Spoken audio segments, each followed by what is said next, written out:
योग वासिष्ठ 125वां दिन।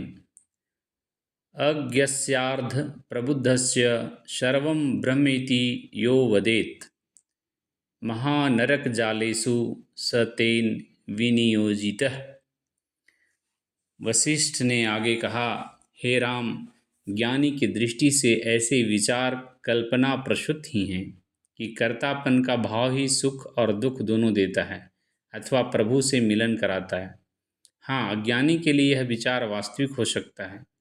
यह धारणा तभी उत्पन्न होती है जब कोई पूर्व वृत्तियों के फलस्वरूप कुछ प्राप्त करने के लिए प्रयासरत होता है। तब परिणाम या फल का श्रेय अपने को दिया जाता है और फिर फल के भोक्ता की धारणा उत्पन्न होती है। सच्चाई यह है कि एक ही धारणा के ये दोनों पक्ष हैं। इस संसार में बर्ताव करते हुए भी ज्ञानी व्यक्ति की रुचि इन कार्यों के फल में नहीं होती। वह अपने जीवन में व्यापारों को होने देता है। वह इन्हें अपनी आत्मा से भिन्न नहीं मानता, परंतु विभिन्न मानसिक स्थितियों वाले व्यक्ति के लिए ऐसा नहीं कहा जा सकता। मन जो कुछ भी करता है वह कर्म है, इसलिए मन ही कर्मों को करता है, शरीर नहीं। यह मन ही दृश्य संसार है। यह दृश्य संसार उसी में उत्पन्न होता है और उसी में स्थित रहता है।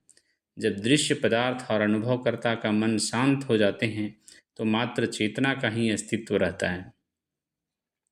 ज्ञानियों का मत है कि आत्मज्ञानी का मन न आनंद से युक्त होता है न उससे रहित ही, न चंचल होता है न स्थिर ही, न सत्य होता है न मिथ्या ही, वरन इन दो दो छोरों के बीच होता है। इसकी अबद्ध चेतना इस दृश्य संसार में वैसे ही आनंदपूर्वक अपनी भूमिका का निर्वाह करती है जैसे कोई खेल खेलता है। मोक्ष की धारणा भी उसके मन में नहीं उठती, न ही बंधन की। वह आत्मा और केवल आत्मा को ही देखता है। हे राम, परम ब्रह्म सर्वशक्तिमान होता है, इसलिए उसकी असीम शक्तियाँ इस दृश्य संसार के रूप में दिखाई देती हैं। वास्तविकता या वास्तविकता, एकता, विविधता, आरंभ, अंत आदि सभी द्वंद्व ब्रह्म में ही विद्यमान होते हैं। राम ने पूछा, प्रभु, ब्रह्म तो दुख से मुक्त होता है, परंतु उसमें से उत्पन्न ब्रह्मांड दुखों से भरा होता है, यह कैसे संभव है? वाल्मीकि ने कहा, यह प्रश्न सुनकर वशिष्ठ ने कुछ क्षण चिंतन करने के बाद कहा, निश्चय ही राम की समझ तीव्र नहीं, क्योंकि उसके मन में मलिनता है। यदि उसका मन शुद्ध होता तो यह तथ्य तत्क्षण उसकी समझ में आ गया होता।